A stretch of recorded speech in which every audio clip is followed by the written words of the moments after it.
Check.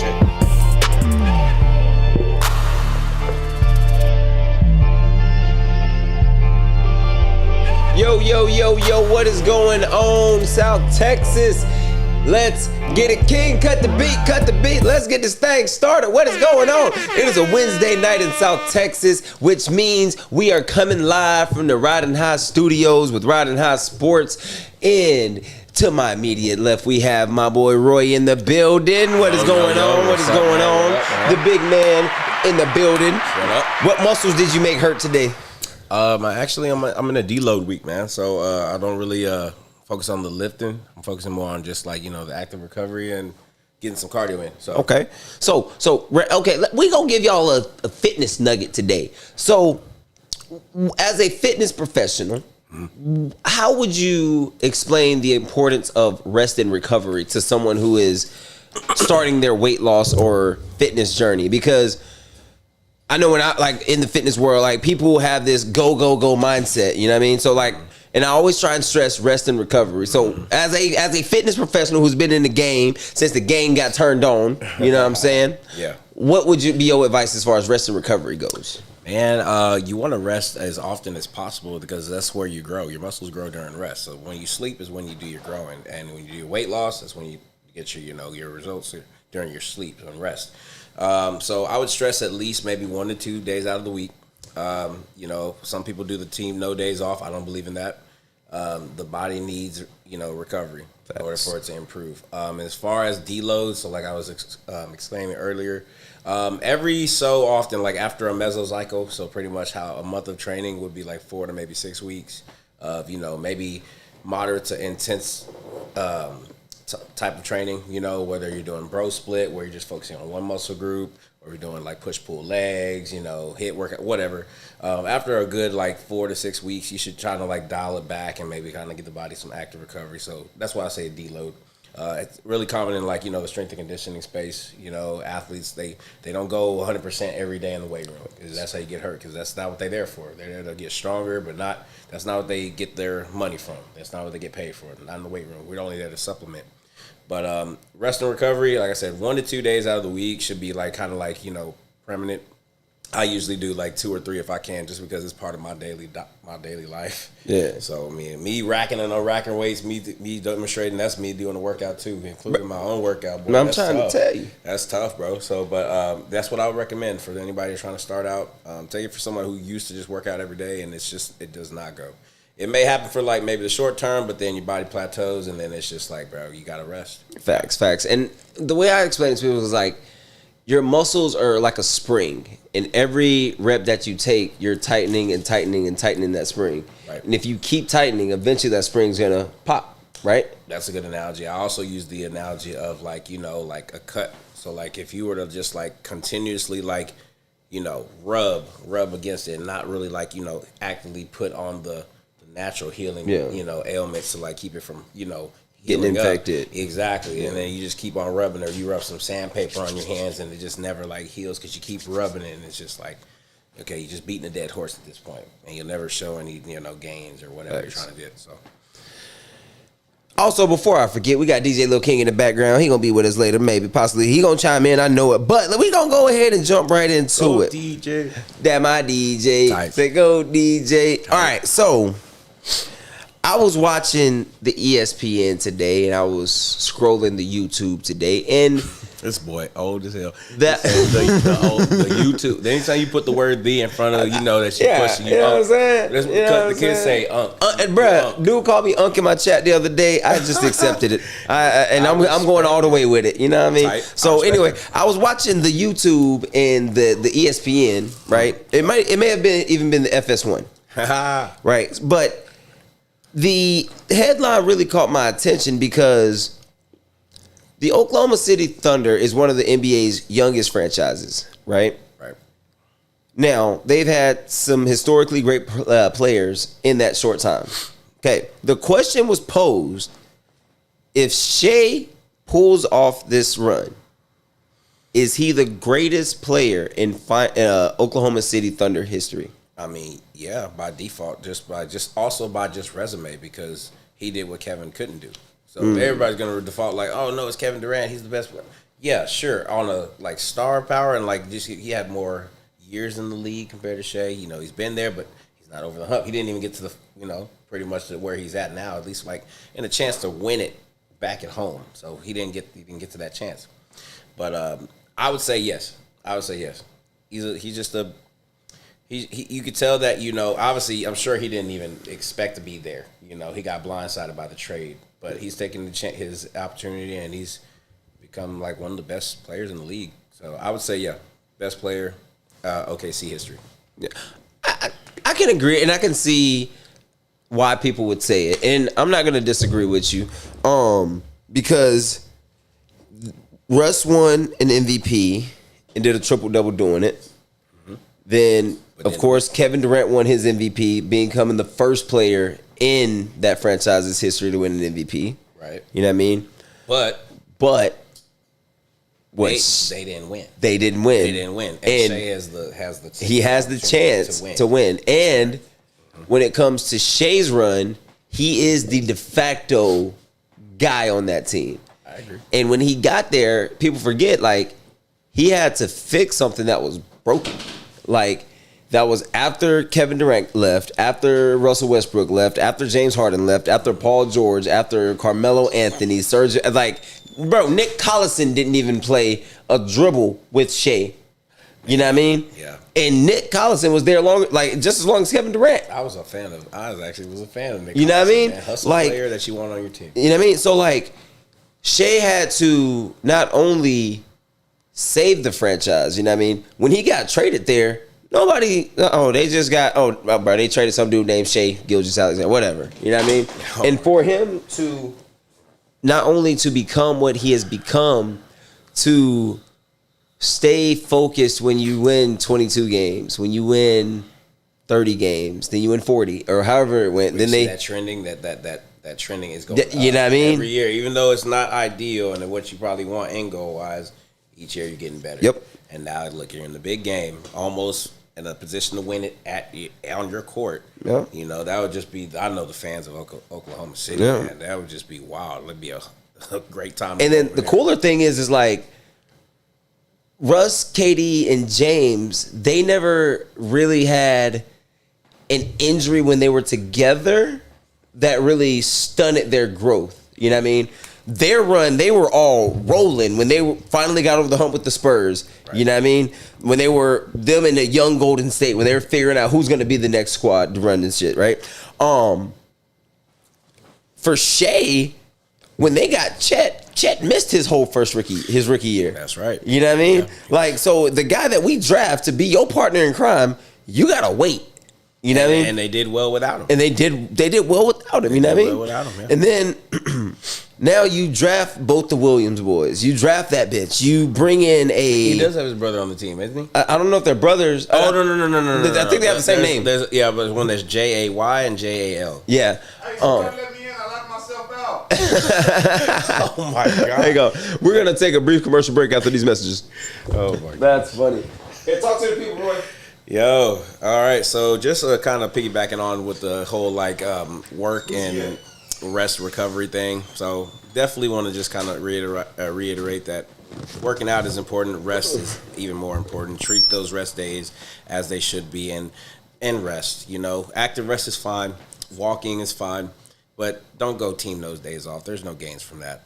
Back to our original program. Back to our originally scheduled program. So Shea, he had to wait for Chet to come back his second year, right? Courtesy of LeBron. I mean, LeBron beat Kevin Durant and them boys, yeah. And he hurt Chet. He has directly impacted the Oklahoma City franchises in more ways than one. Yeah. Because if LeBron doesn't hurt Chet, they don't have as bad of a year. That's true. They don't have as high of a lottery chance. That's true. You know what I mean? Yeah. Everybody needs to thank LeBron. Hey, I'm just playing. But I could see it. So where would you how would you rank top 5 Oklahoma City Thunder players of all time? Okay, so even though I would say that it kind of contradicts what I said earlier, even though I would say that Shea would be the best one if he wins it, I would definitely put Shea 1A and KD 1B. And I would put Russell. I would put James Harden because that dude was man, you could tell that they left him like once he got traded to Houston, you could tell what OKC was just bottling up. Yeah. You know what I'm saying? So that kind of got him like started as far as like, fuel wise, motivation wise. When they went to Houston, he just let it out. And then I would say Paul George, clutch. He had some clutch performances.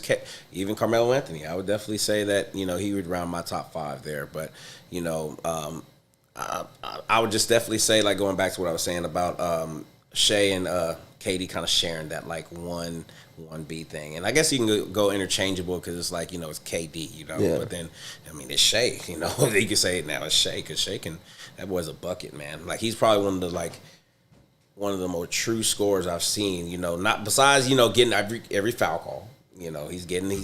They spoiling him with that. Yeah. But as far as like just pure scoring ability, same thing with Kevin Durant. But it's just like it's just such a smooth, effortless job on his part when he plays the game, and you can just tell he's just comfortable with the ball in his hands. So that's how my rounding 5 would be. How would your start 5 be, man? So for me, I'll take James Harden at 5. Mm-hmm. Actually, no. Give me Serge Ibaka at 5. No, okay. So I was gonna say honorable mention Serge Ibaka. Okay, just because he was a midi marksman, bro. He was a midi bucket. He was ready to go from the Congo. He's from the Congo. They So I'm gonna say Serge at 5. Mm-hmm. Then give me James at 4. Okay. Unpopular opinion.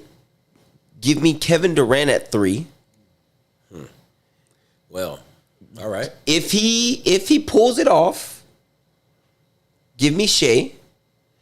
For me, if I'm an Oklahoma City Thunder fan, Russell. if I'm an OKC fan, it's Russ. Here's why.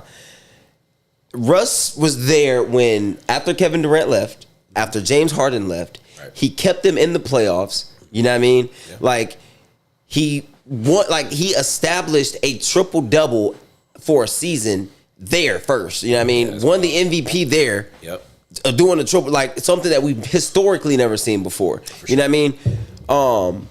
And the reason why I have KD as 3rd is like, bro, you left your squad for the ops. I don't care about you and your guy beefing. Like you left your squad for the ops, right? Like Russell Westbrook saved the franchise. You know, or he kept the franchise together. Kept them afloat. You know what I mean? Kept them afloat. And SGA saved the franchise. You know what I mean? SGA did do that. So that's why those are my top 2. I mean, but yeah, Kevin Durant 3rd, James Harden 4, Serge Ibaka 5. So you went on more of like a more like subjective kind of like more like impact, more in depth and impact. Yeah. And me, I was going more solely objective, more like the performance. KD, So Shea, Westbrook.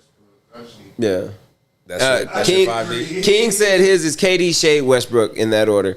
What was your 5th? If he wins, I just need 3. If he wins, okay. then you put Shea over KD. Yeah. As of today, it's KD. Yeah. Yeah, and again, like you said, like how we all agree, but again, Russ is 1 for me, but like we all agree, if Shea pulls off this run, Oh yeah.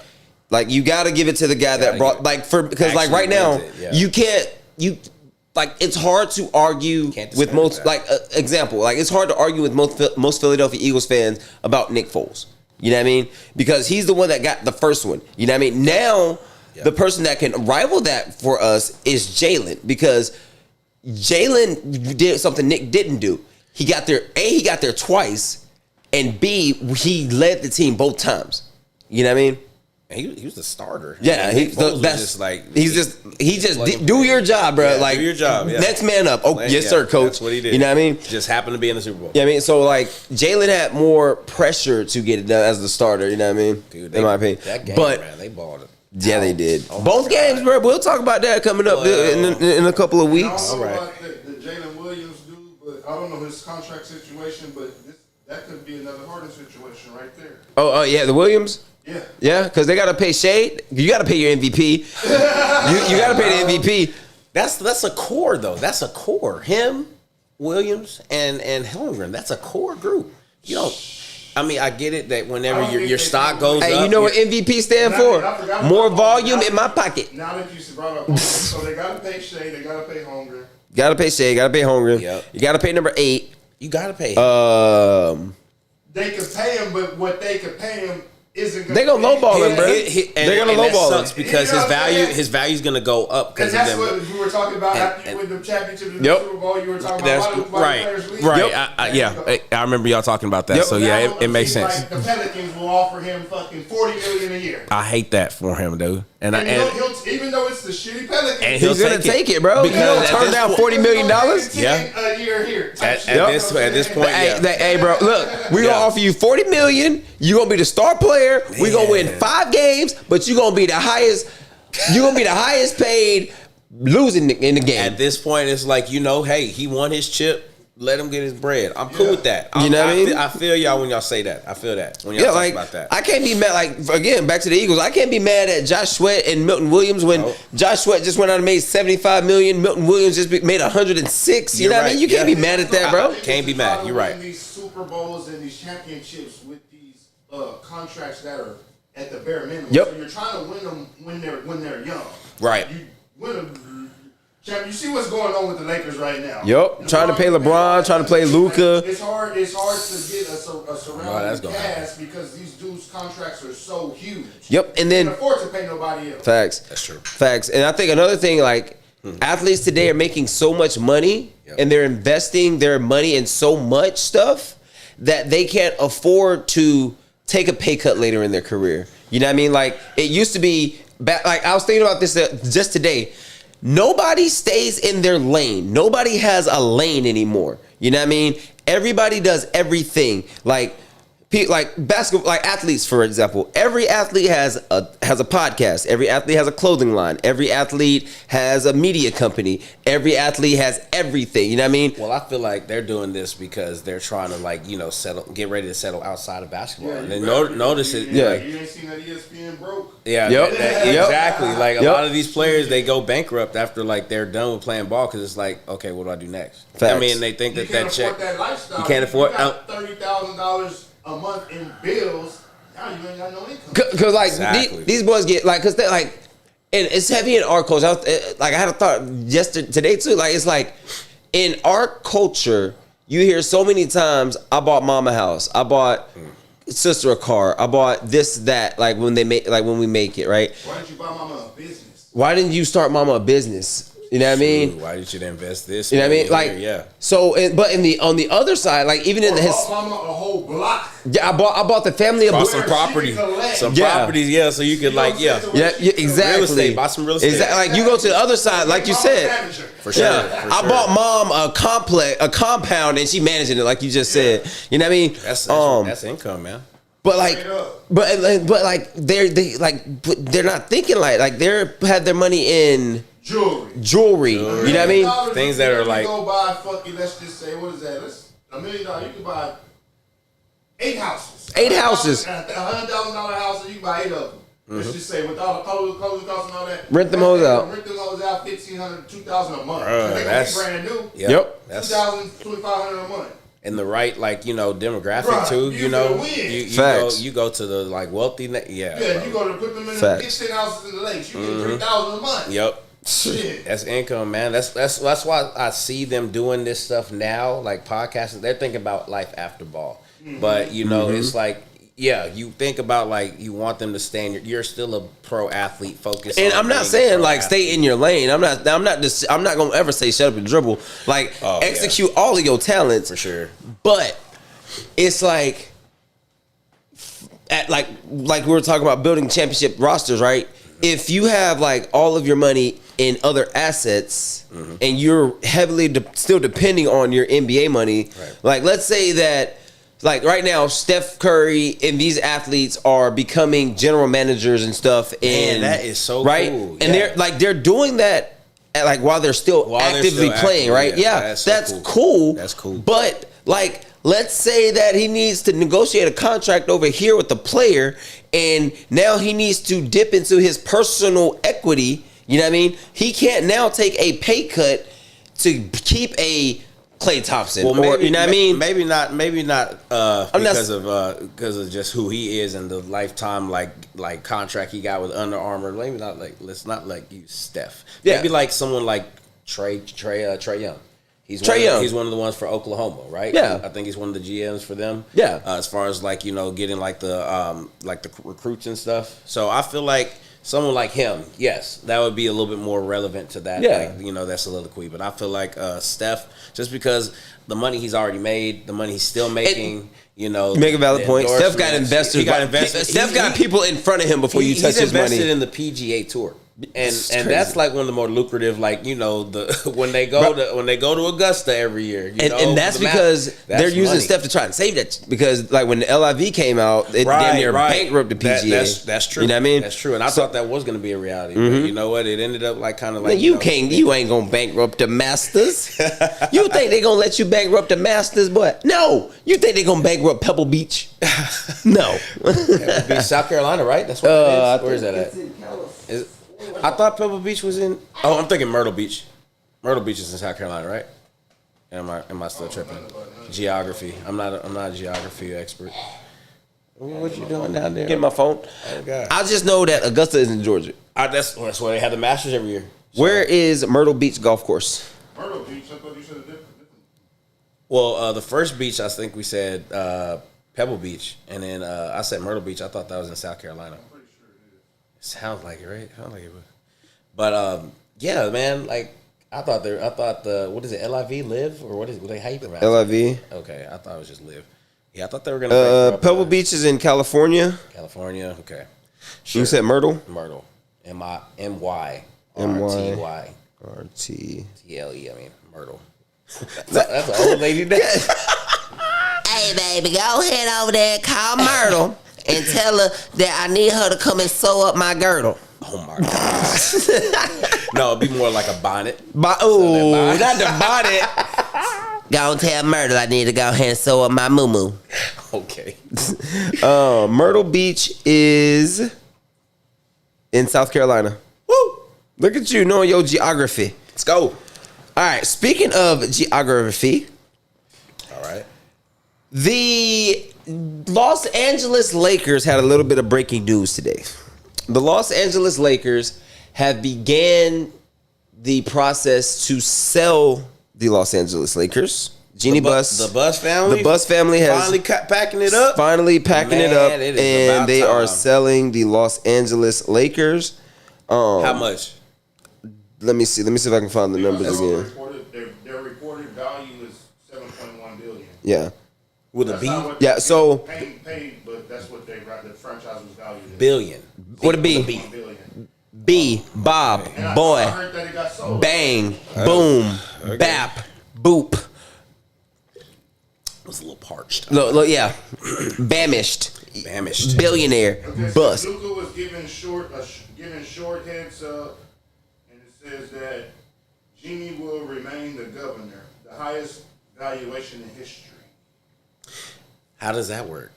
So you sell it, but you still have some equity in it? Yeah, I still run this motherfucker. Yeah, you sell it to me, like I own it, but you still in charge. Now, like basically, it's like if I sell Ron Hyde to you, but I get the run analogy. everything. I get the analogy, but it's just the ethics of it. How does that you sell it and you get the I money don't know from it? how to you don't know how to run this shit. You just got the money to buy Ron I'm just Hyde, saying but you don't know how to run. You don't know how to. Well, you're selling it to somebody who I'm gonna pay. You go pay me up. Now you own it, but I still need you to run it. It's kind of like how right, but I feel like you sell it because you're feeling that somebody else can take over what you're already doing. Like, no, it's all about now. So it basically takes all the financial risk and burden off of the Bus family. They're gonna make $7 billion, right? And still get and now, paychecks. yeah, they're still now. That's wild. Yeah, so yeah, Yes, they did so it long right. story, because check this out, WWE, right? Who owns WWE right now?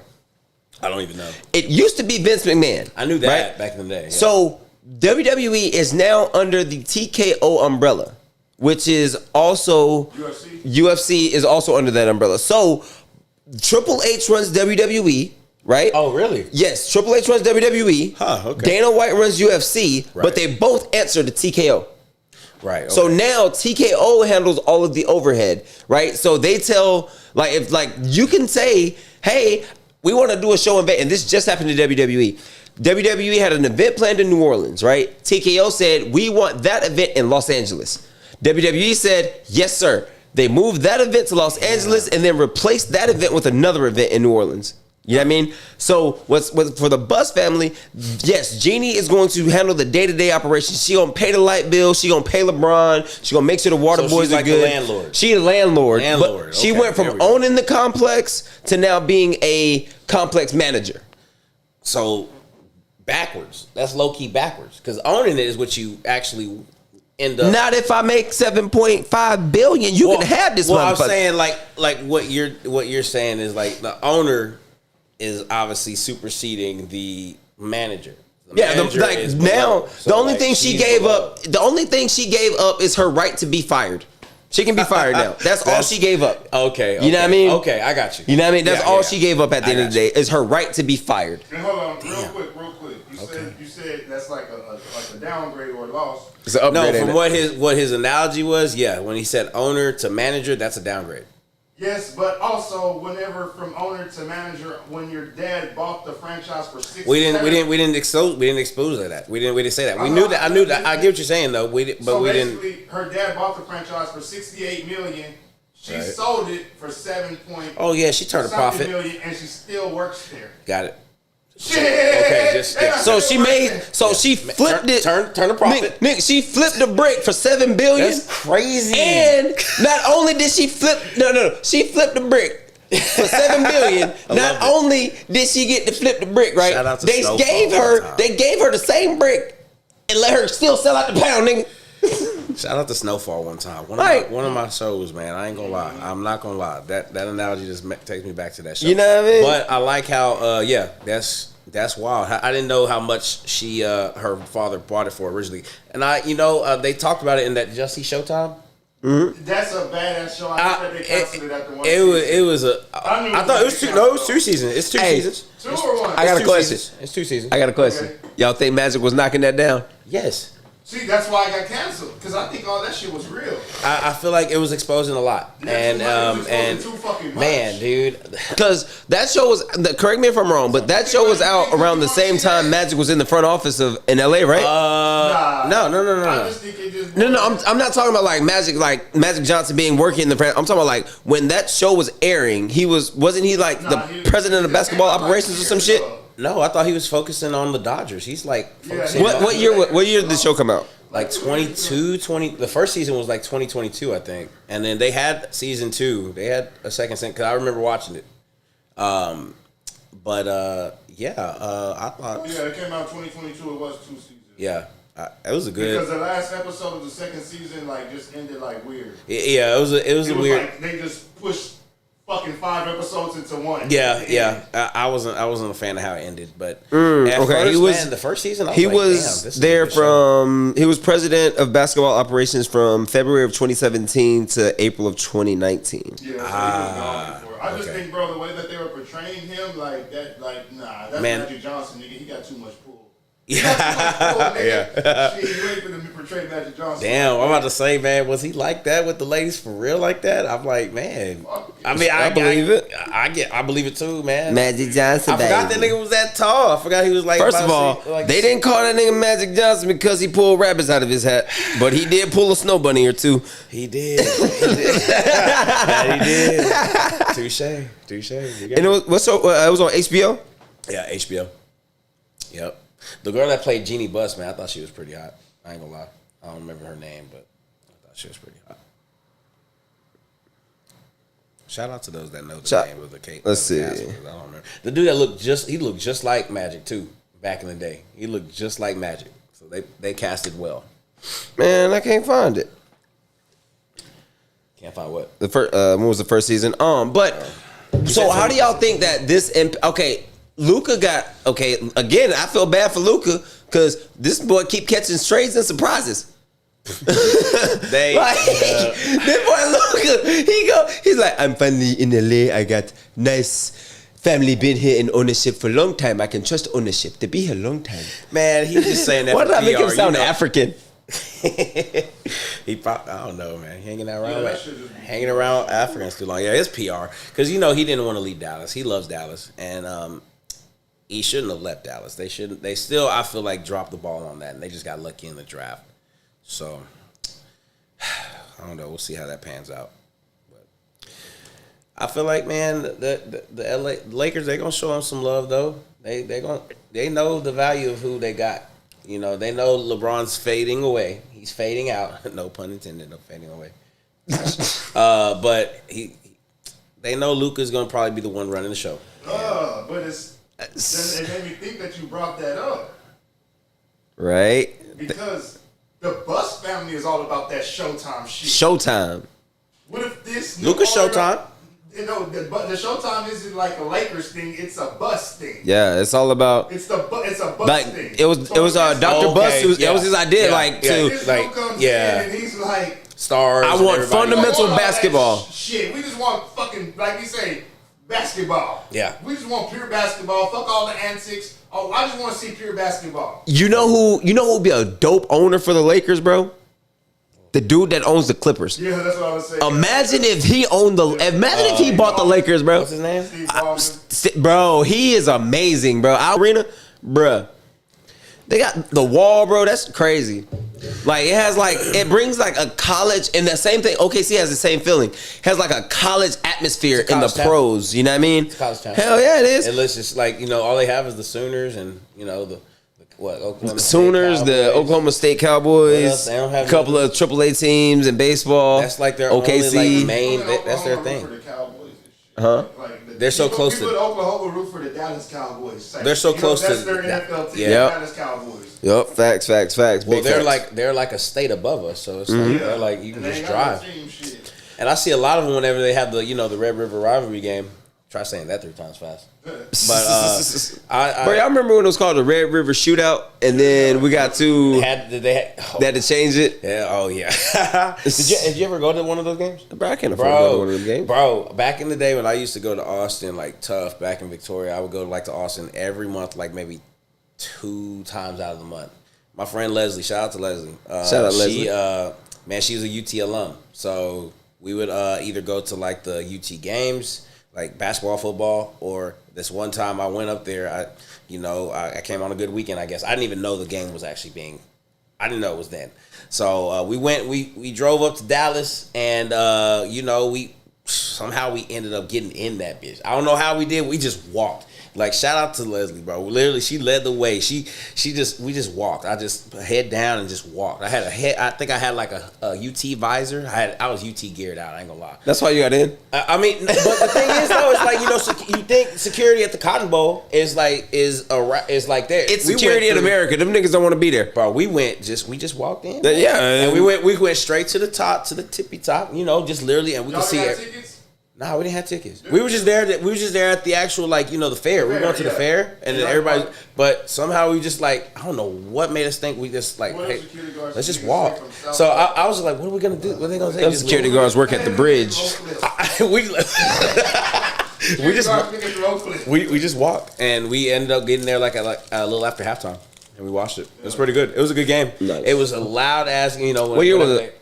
Shit, 20. It was before the pandemic. 2018, maybe. Who won that game, King? Which one? 2018. Wait, hold on. Okay. In 2018, UT won the game. Hang on. Watch this. Watch this. Cotton Bowl, and then they played again for the Big 12 championship, and Oklahoma won. That was Kyler Murray. You saw Kyler Murray. Yep. Bro, don't nobody know that UT football. My nigga King. That man right there, bro. We saw that boy get loose for a scramble. That boy is lightning in a bottle. Oh my God! Just like his strides. Oh my God, he's so fast. He run like the road runner, bro. For sure. He's UT fast. won that game, though. Yeah. UT won that game. Watch this. Loud as hell. Who was the quarterback? I just said Sam Ehlinger. How many yards he have? I have no idea. Wait, who was it? Ehlinger. It was, yeah. Was that the we're back? Was that year? It was Sam, yeah. Yeah, that was that year. It was Sam. That same year. Sam had a good game that time, too. It was a good game. It was a good game. I was like, man, it was just so loud. Man, every time they would score with the damn can, oh my God, that shit scared the hell out of me. It's like, oh my. Bro, I was spooked, bro. I was spooked. That's gonna turn out the loud noises. And I saw Bevo. I was like, man, that thing, how do they be taming this thing right over here, man? Like, that's a scary animal. The same way 100 men would tame one gorilla. Oh my God. Did y'all see the walkthrough and all that or not? No, like I said, we did. There was bitches trying to sneak through. We just literally, I don't know if we were like under the. King, they was doing a walkthrough of their own. Shout out to Rich Homie Quan, like RIP. You know, we had to do the walkthrough. You know what I'm saying? I took my little girl to a game like a couple of years ago. We did the whole walkthrough where the players walk by, shake everybody's head, and fucking they walk. It's like a parade. They walk Bevo down the middle of this shit. That's scary, bro. That's a big. Bevo was fucking huge. That's a big animal, bro. I was like, It's a lot of Angus.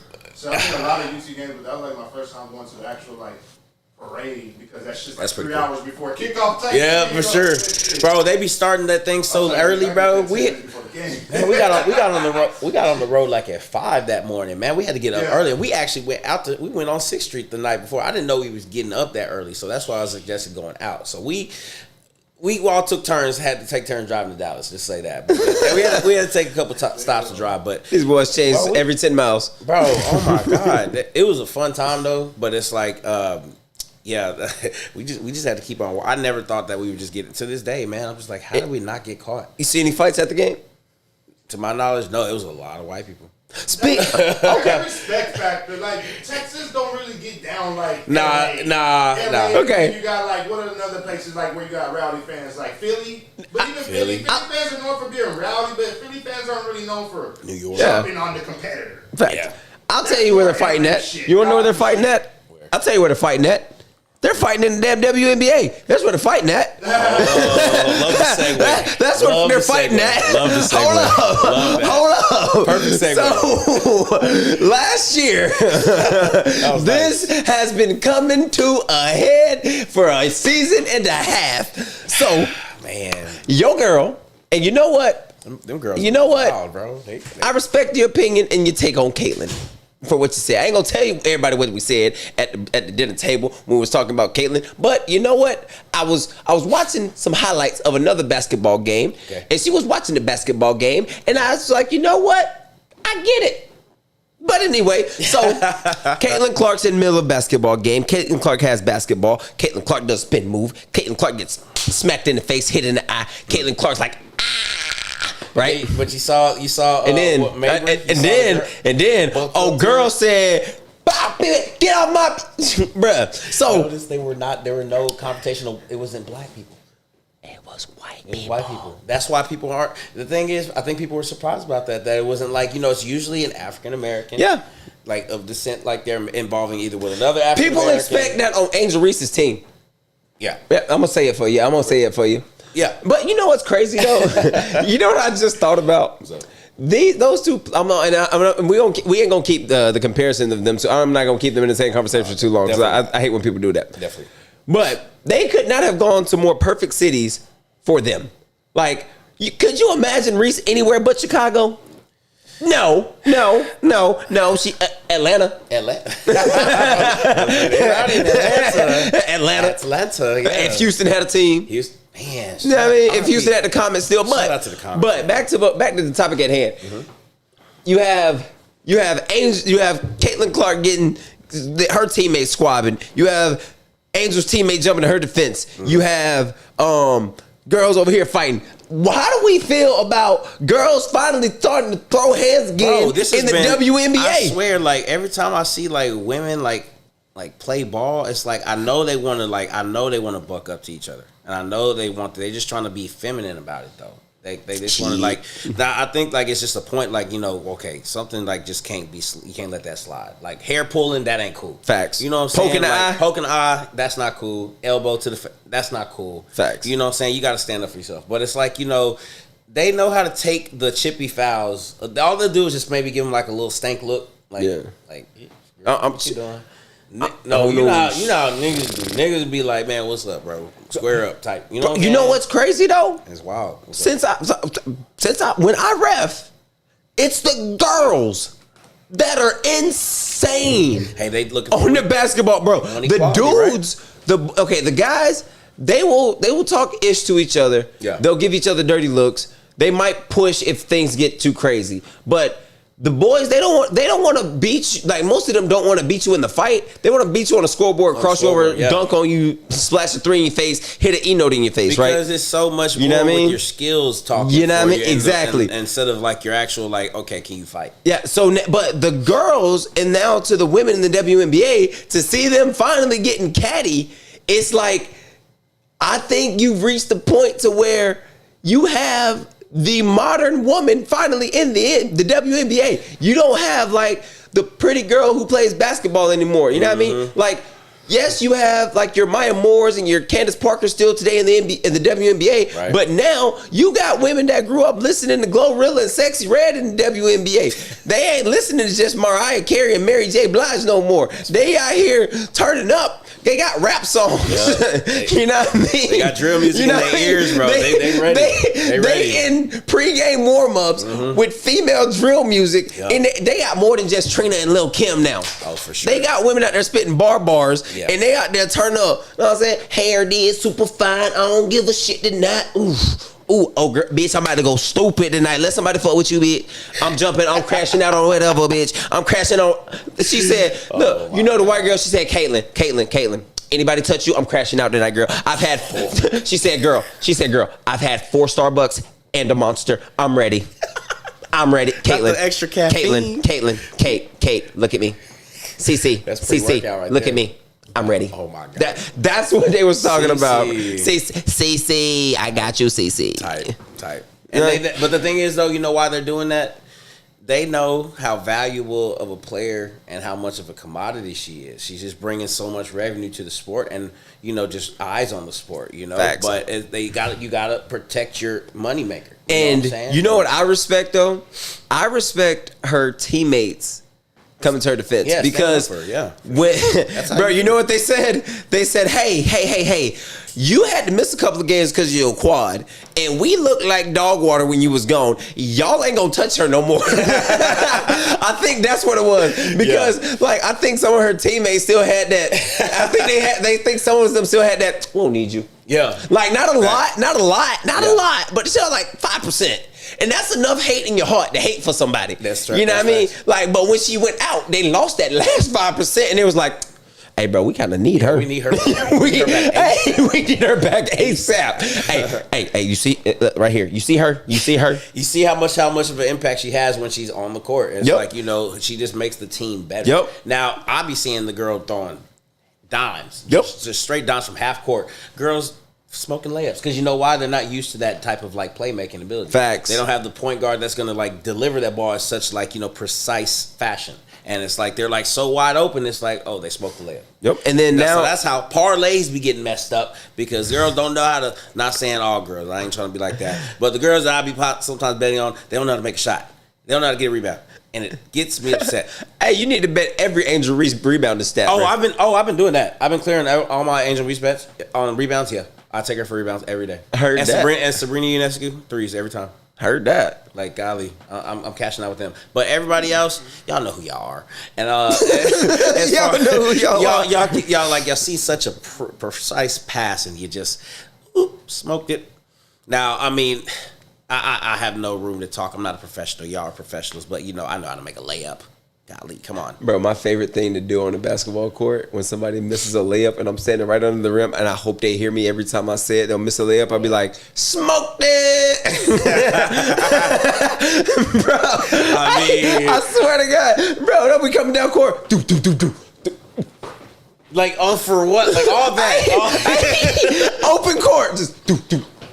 Like, was the ball slippery that possession? People, we have reached a day and age in basketball where people can't do fundamental, simple shit.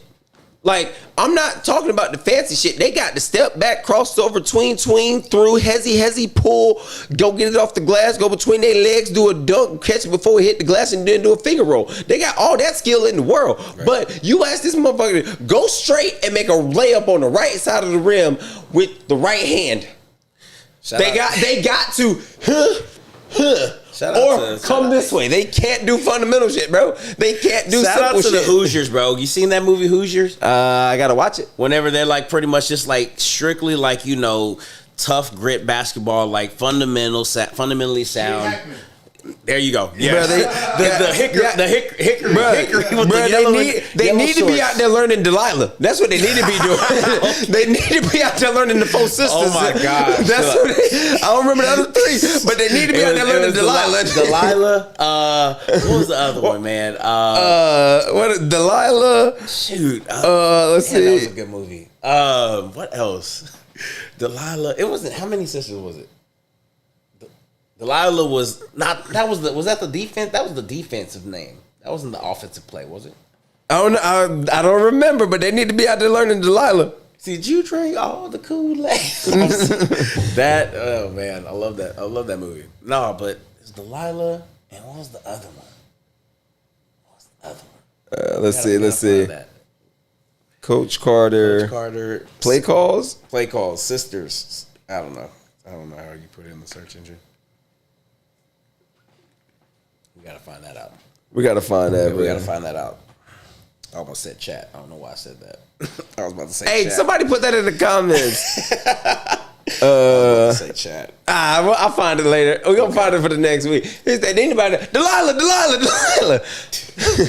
Do you want to play on this basketball team, Mr. Cruz? Oh my God.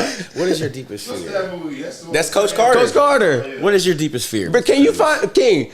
I need you to do a little research for us. In that movie, he says his play calls are four sisters. Delilah. Man, that shit gonna take forever. I don't know, but we'll find it. But bruh, so before we get out of here, we got a couple of more subjects. Real quick, I just want to shout out the London Pirates for winning the baseball state championship. I forgot what level they are. And baseball. Okay. also big shouts out to the Cal Allen Lady Wildcats winning their third state championship in the last 4 years, and this was a softball. Yeah. I think this was a repeat, or this was the repeat, or was it? Yeah. Is it? 3 in a row. Is it 3 in a row? Yeah, it's 3 in a row. Cal Allen didn't make it in baseball. They're usually good. They won in baseball and softball. Right, they did win in some What? baseball, right? Yeah, they won in baseball. Shout out to the Cal Allen baseball That's boys. like a baseball factory. In years or ever, something like that. The first local school to win both the boys and the girls. So big shouts out to them. The same year. It's a baseball factory over there. Baseball and softball. Hey, NWA, don't worry about the fact that we 4 years late. Just worry about the fact that I'm appreciative of you being here watching with us 4 years from when we were supposed to be doing this podcast. Appreciate you for being here, big dog. You know what I'm saying? Dr. Dre? Huh? Is that Dr. Dre? NWA? Is that fucking Dr. You know what Dre? NWA stand? You know what NWA stand for right now? NWA stand for nigga watching with an attitude. Oh man, big shouts out to them. Oh man. You late too. You late to us. Yeah, man. But shout out to MC Ren, man, or DJ Yellow, you know- whichever one of the NWA members. Hey, bro, no. He that nigga, he like one of them He niggas. got motherfucking Dr. Dre in the motherfucking bitch. Hey, no. This is not Beats by Dre. This is Beats by Disney. That can't be easy. This is Beats by Disney, nigga. What you talking about? RP Easy. Hey. Straight up. Man, I want to watch. I want to see us. You know what else NWA stand for? Non-watching ass. That's a good one. Hey, NWA, where you at? You in Corpus or you in Texas? Where you at? He ain't in Texas. He's rolling down the street, smoking Endo, sipping on gin and juice. Laid back. With my mind on my money and my money on my mind. Oh, man. Okay. So, this is one that I want King's take on. I wish you had your microphone, but we going to get your take on that one too. So, Bengals first round draft pick, Shamar Stewart, leaves Bengals training camp and facility without signing his first round contract. How is that possible? The reason behind the main reason everybody thought at first was because he was trying to negotiate for more money. Turns out the Bengals in his contract have language to where if he gets injured, if he gets in trouble, if he basically becomes any kind of nuisance, any kind of problem they got to deal with. Liability, right? Nice word. Nice professional word. If he becomes any type of liability, it defaults the rest of his guaranteed money from what, like, let's say if it's year 2 in his contract, he has 3 years remaining and he has $50 million guaranteed. it defaults that $50 million. Okay. You know what I mean? Yeah. Or if, like, let's say if he's year one and he has $105 million fully guaranteed left, Right. and they just so happen to say, you know what, he's a locker room issue, they can default $105 million. And he's basically saying, you're not putting that language in my contract. And so I think mainly, yes, and I'm 100% on his side. I support what he's doing. Is that like No, it's a new thing. It's a new okay. thing. So basically, him and his agent are basically fighting for first round picks in the future. Because if this passes in his contract, Yeah. then All for- that's first going to round be is gonna be like forever. in every contract in the future. That's wild. Just like how if you look in the second round, a lot of second round picks haven't signed their contract. Like I think 31 out of however many picks in this 31 out of 32 haven't signed their second round pick contract because the Houston Texans, their receiver, what's his name, King? The Texans receiver is like something Collins. I thought he Not got Collins. I thought there was a dude that got like a big in In the second round, right? Yeah. Yeah. So his contract. Yeah, guaranteed. Yeah. So that's what I'm saying. Dig this. So that's the first time a second round pick has had, or second round or later has had a fully guaranteed contract. crazy. So now all the second round picks are like, well, I want a fully guaranteed contract. So Shamar is fighting to have like the default not put in first round contracts, right? And now all the agents of the second round picks are fighting to have their they're having second round contracts fully guaranteed. But I mean, because the difference, like first round and second round. So honestly, if you are an NFL player, you low key want to go in the second round. Here's why: because in the NFL, your first round contract, you have 4 years and you have a team option for a fifth. That's usually like NBA too, though. Right? But if I go in the second round and I ball out, you don't have that fifth year option. Right. Now I'm either I'm an unrestricted free agent, I can sign for whatever I want, or you got to franchise tag me and I make the top 5% at my position. That's true. And that happened with Dak. That's always what happens with Dak. Before he got, he's on his, he's on his third contract. He has his rookie contract. Then him and Carson Wentz got paid at the same time because I thought he had gotten a franchise tag. So dig this. He played out his rookie deal. Right. He got franchise tagged. Right. Him, Carson Wentz, Jared Goff, they all got paid around the same time. Because that's when Kirk Cousins became the first player to get multiple guaranteed contracts from Minnesota. You know what I mean? That's wild. So that's when Dak got his first contract, right? Yeah. Then when Jalen Hurts first gets to Philly, he got like a small extension or they reworked his contract. Now he just got another $60 million contract last year. You know what I mean? So Dak Prescott is the highest paid quarterback in the NFL right now. And he didn't even play he played a couple downs last year. Just a few. Oh my God, dude. Bro, but it's just wild to see, bro. We're gonna see that whole Shamar. I almost said Shamar Moore.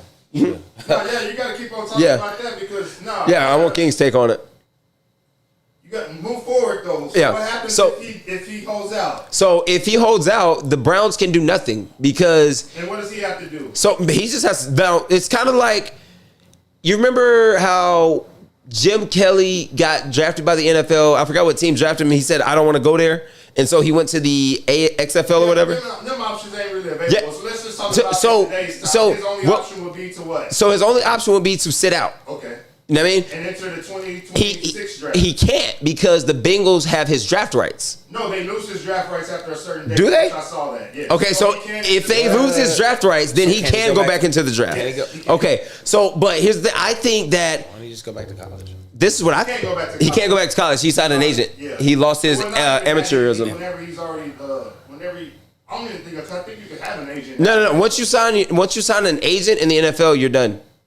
Which is what college you can have agents in college. But once you sign an NFL agent, you're done. Yeah. Okay. You can because your agent in college is your representative. Already. You know what I mean? So that's how they keep their amateurism. Because amateurs don't have agents, professionals do. Amateurs have quote unquote representatives. You know what I mean? It's kind of like me and you, like. Well, how are they going to be like now? Because they're about to get paid. Dig this. Like, it's kind of like, let's say we doing music on the side, right? But we ain't making no money. Like, so you my representative. The moment I sign a contract, now that can be my agent or my manager. You know what I mean? Because now we have like a professional sense behind us. He has 3 options. You know what I mean? And I don't even say 4. I think he has 3 options. Y'all may say 4, but I think he only has 3 options. The first one will be to sign that contract. The second one will be to fight for that contract, and the third one will be just welcome to the real world, buddy. Go get a real job. That sucks, man. Because the fourth option could be to re-enter the draft, which, okay, we'll add that one there because you can enter the draft, but you're going to get blackballed. You're going to get Shadored. He's going to get Shadored. This is a good old boys league, and we saw what you did, and we don't give a fuck if it was to the Bengals, the Browns, or whatever. When it comes down to it, this is our shit, buddy. Yep. They may not even draft black him. ass come in here and try to tell us how to run our shit. For that reason, they may not even draft him. Yep. Because that's why that was option he's a distraction. number 3. He's a and distraction. that's where there was option number 3. Welcome to the real world, buddy. Makes sense. But I just feel like he has so much talent. Someone will. Oh yeah, somebody's gonna get him. Yeah, you know somebody's gonna get him. Bro, Right. dig this. This that's what I was about to say. Sure. I give him a fifth option. Right? Okay, yeah, we can give him UFL. that. Here's the fifth option. Go to one of those spring leagues, right? Because who's the superstar in those But leagues? why is it only you that they want to put that language in the contract? Because it's the Did you have problems coming out of college? no. It's not who got drafted. It's where he got drafted. But why is he the only one that's trying to hold out to him? Look. Because he's the only one that has that in his contract. So why is he Wait. Right now, you got to remember. Right now, the Cincinnati Bengals are right now in a major contract battle with Trey Hendrickson. Right? The Bengals have a history of financially screwing over people. Chad Johnson had to fight for his money. The quarterback Carson Palmer had to fight for his money. That's why he ended up in Arizona. Yeah. You know what I mean? Historically, the Bengals are cheap. They have terrible written contracts. You know what I mean? And the reason why his agent is telling him don't sign this contract is not about him. Shamar had never had, from what I know, he was a good kid in college. You know what I mean? So for what they're trying to do is they're trying to be cheap. No, not even be cheap. They're paying him money. It's not about the money, like because the first round.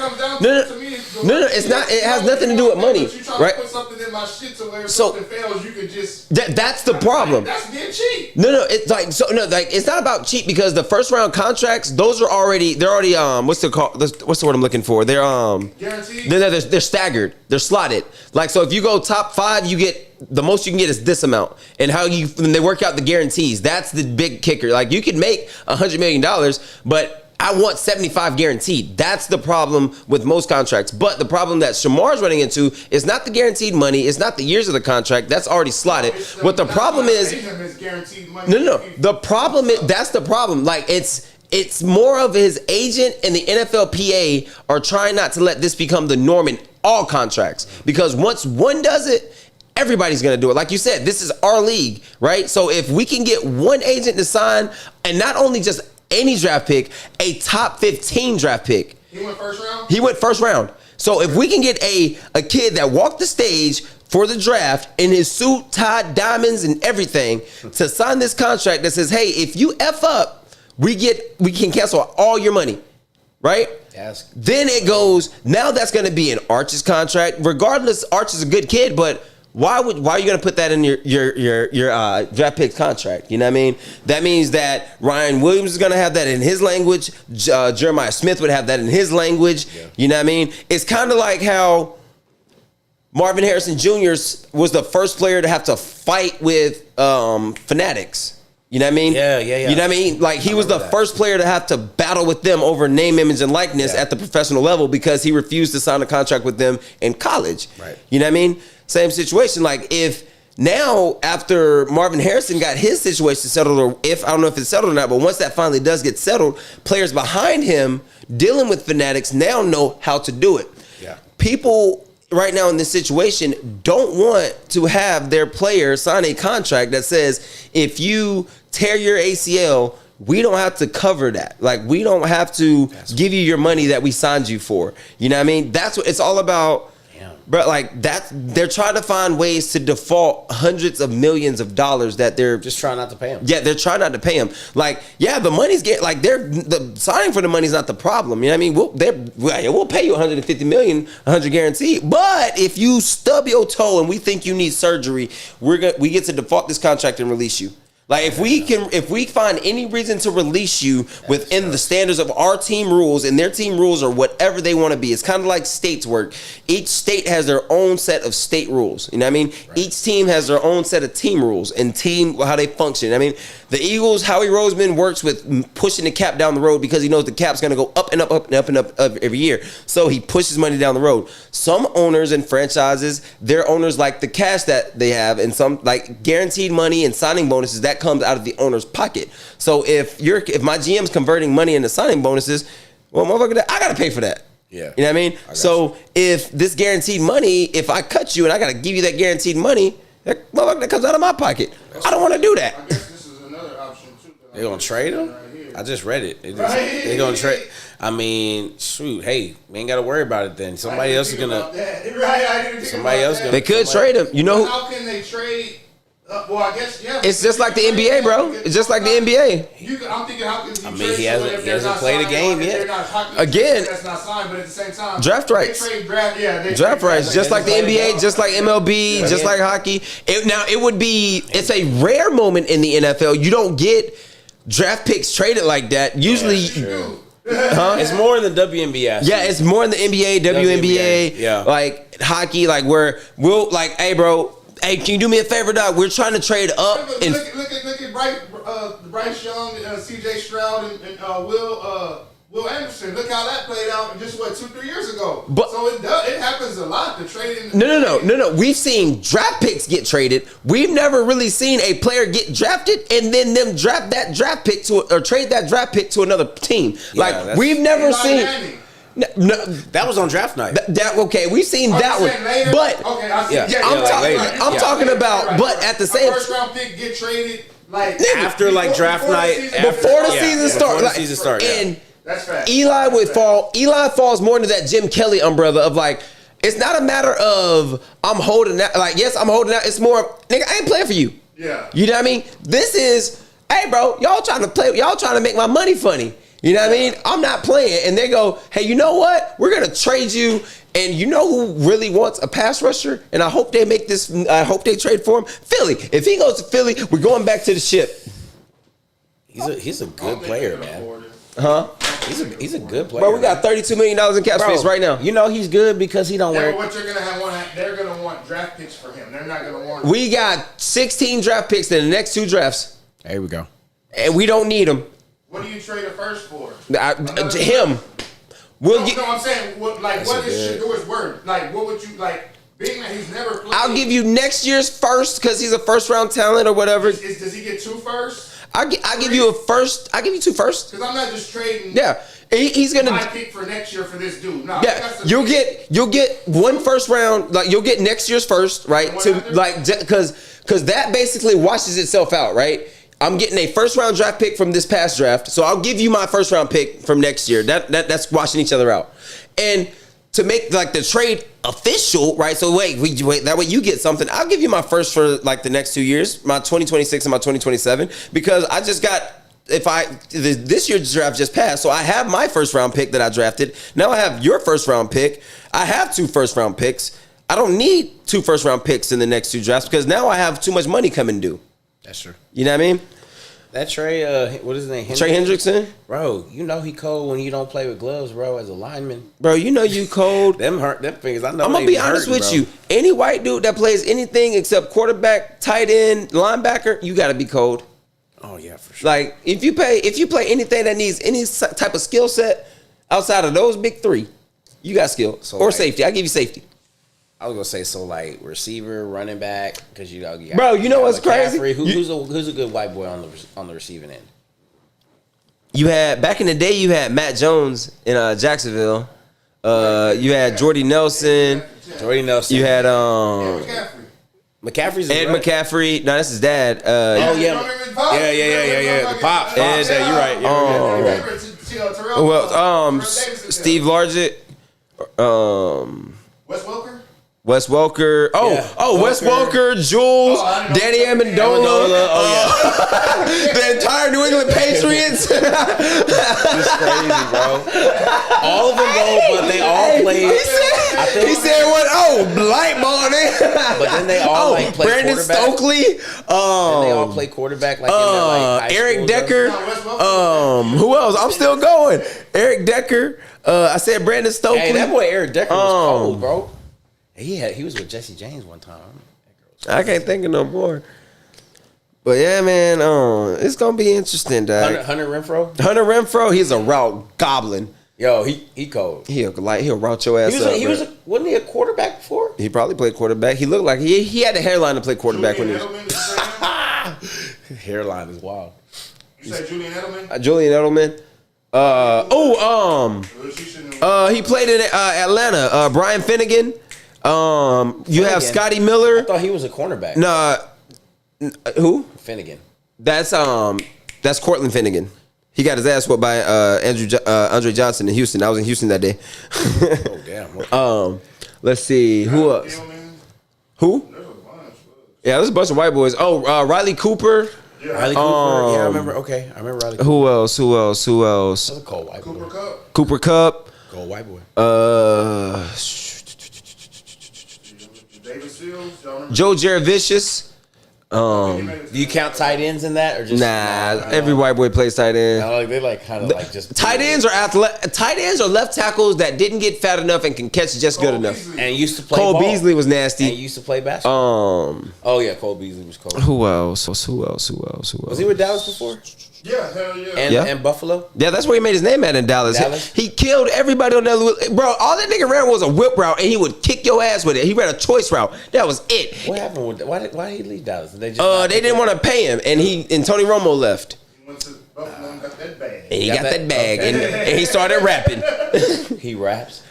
He started rapping. He lied. You're lying for I real. swear for law, pull it up. Absolutely. I swear for law that he started rapping, bro. On The phone white then, boy. bro? Cole Beasley started rapping, my boy. Phone I now? don't want to look it up. On phone now? On phone now, he started rapping, bro. On phone now, great. grade. Oh my god. Yeah, y'all got anything else y'all want to get into, boy? Oh man, just I'm still trying to figure out who's gonna be Miller's quarterback, bro. That's all I want to know, Miller. Man, it's gonna be Who? somebody. They got somebody in the wings waiting. bro. Who They got keeping one? it under wraps, dog, because What team we playing? Miller. It should be to me. It should be. It shouldn't even like under wraps. Like I can get under wraps, but to me, it's like not to say it shouldn't be under wraps, but it should be a true quarterback competition. So Yeah, it is. Right now, I don't think they should name a starter until the summer's over. But usually, Starter going into the fall. people know who's a step ahead. Usually, like you know what I mean. Yeah, we know like it's an open quarterback competition, but in every position battle in every sport, we know who like the favorite is. But some kids can hit that 3-inch growth spurt over But the summer. true, but even before that growth spurt, we got an idea like, hey, bro, this motherfucker right here. Unless something crazy happened and the motherfucker moving into this city, Royston should be the starting 2 guard. You know what I mean? Yeah. Like, but like, bro, I'm asking kids. But what if But it's like, I'm not talking about like adults don't know. I'm talking about like kids that are competing against them don't know. Let's say he's coming into junior year, but this kid who was just a freshman, he was on varsity last year as a sophomore, but he was a backup. His position that was in front of him has just graduated. He's coming. He's thinking he's the starter, but this That was my reality though. this back freshman before. that nobody has an idea, he just went to Larry Allen's lineman camp. Yeah, And he didn't gain 20 pounds, Yeah. and he didn't shot up 4 inches. Yeah, I'm Nobody agreeing with- knows, though. Yeah, I'm agreeing with all that. He's just been practicing at cabinets and Buck. Yeah, This I'm whole agreeing with time that. this dude's been at, and obviously Yeah. Larry Allen passed away. Still got R.I.P. it. Larry Allen. Yeah. Just hypothetically, you know. Yeah, I'm agreeing with all that. Your lineman, and next thing you know, he pops up and. Yeah, I'm I mean, agreeing. well, it's one Yeah, thing. I'm agreeing with all that. You could be, Yeah. you could be tall. You can be tall, but if you don't know how to play the position, And that's why I say you you're go live. to the Yeah. skilled camps. Now you refine. Right. Now it's a big because for me. That was my I used to reality. go to I those was- camps, bro. Like, yes, they give you like coaching and tutelage and skills, but like, cause like for every year when I was in high school, I went to an Auburn summer camp. Already. You know what I mean? Every year. You know what I mean? But like, they don't. Yes, they teach you a skill set, but they're not sitting there giving you fundamental break. Like they're giving you breakdown, but like it's not enough. Like they now, I will say this though. Like after I left that camp, after my freshman year leaving that camp, I carried the football the same way that Auburn taught me for the rest of my life. You know what I mean? They do give you nuggets that you take with you, but like they're not gonna fix everything. They're gonna fix the major shit. But did you leave the football camp better than what you were at the end of the school year? Some players don't. Some players Not don't. drastically. Not like Not even drastically. Just like 1-2% better. you got no. You get like 0.5% better. Like That's what I say. it's more of a. It's more of like at the Larry Allen camp. They may be a skill based camp, but like yeah, that's what I'm saying. Like this one, like the Auburn camp was a skill camp, but it was more of a. Was it a money grab? Honestly, most of these camps are right because what most of them are used for, and especially the Auburn one, like camps like the Auburn camps, the UTSA, the UT camps. What those camps really are, bro. What up? You're blessed if you do it. Bless you. What those camps really are, bro, excuse me, is they are a chance for the coaching staff to see what kids they want to recruit. Yeah. Which is why you get, oh man, this kid's been recruited by Auburn since he was in 8th grade because he's been going to that camp and they've seen him for 5 years. Mm-hmm. So that's why he gets that freshman scholarship because they've seen him as an 8th grader come back. Like you said, they see that growth spurt. Well, I guess but then they go over to Houston or Dallas and they find them a 6'5", 230, whatever, There's big niggas back home, bro. But raw talent, but raw.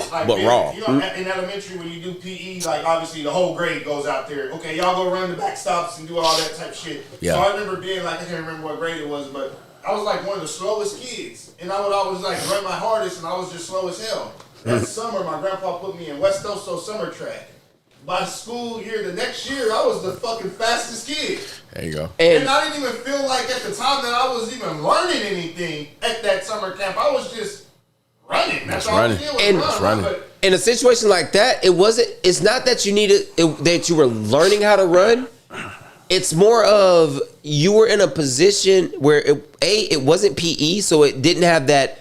This is fun. This is supposed to be fun. It's more laissez-faire, you know what I mean? Kind of like you're at a track camp to where, motherfucker, if I don't run, I'm gonna get embarrassed out here for real. And my parents paying for me to be here. Yeah. Oh, you know what I mean? It was free. It's more but they waking their ass up and bring me out here. You know what I mean? And it was, and so what you get in those. When I went back to school the next year, I was like, I had confidence. Yes. And I was faster, so I was another thing about that's what those camps do. They build your confidence. I leave that Auburn camp with confidence. Yeah, absolutely. Fucking Auburn fucking football. You're gonna get better though. Now, Gary fucking Tuberville or Tommy Tuberville. Now I'm going back to Carroll High School. Yes. I'm gonna eat these niggas up. Now that part, that is what it really. That's what you really get. You don't get when you leave those camps. You don't get like a overwhelming skill upgrade. So what you get is you get an undeniable confidence upgrade. I think about more like a skill-based camp and also something that's more of an intimacy. You're gonna get better at the sport you're gonna get better at. I'm going to Daryl Green's camp, but Daryl Green is only taking 50 players. The sport you're gonna get better at is like at camps is whenever you go to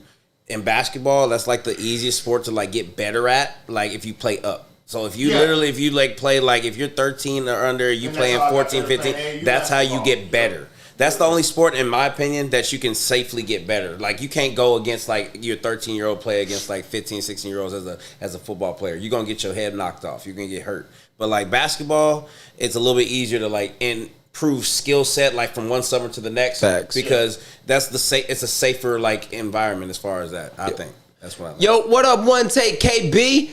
What's going on? What's up? Asking where you located. Hey, where you located at, bro? We do collabs. We work with anybody, man. Any and everybody. DM us at Ridin High on Facebook. You know what I'm saying? Or DM me, Lucky Lamar on Twitch, because I see you on Twitch. We got a Twitch, King? Yeah, I'm on Twitch. I'm on Twitch right now. You in Seattle? Yeah, man. Yeah, we got the Restream. We got OBS. We got all of that. We always love to collab, bro. On Twitch? Yeah.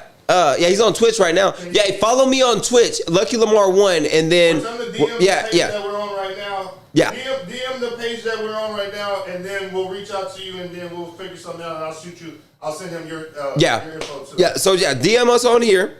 and then we'll add you in everything. We'll make that happen. But before we get out of here, y'all got anything y'all want to add, fellas? Appreciate y'all for rocking with us tonight. You know what I'm saying? Got anything? Y'all in the building, Washington. You know what I'm saying? We all the way up in Seattle, Washington. You know what I'm saying? Nigga, we made it. Nigga, mama, I'm in Washington, mama. I'm a little boy from Alabama. I'm in Washington. That's what he do. What you do, bro? What you do for a living, man? What you do? How you making your money? If it's Like, what type of content? yeah, what you do? Talk to us, Goose. What you do?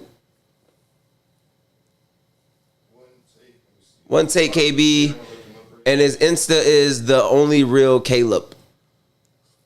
Damn, he just take one take and he got it. He does electrical work. You know your sports or what, bruh? There's good money in that electrical. He making money out. Some money. Oh, that's what's up. He's doing the stream and he's actually watching our stream. Hey!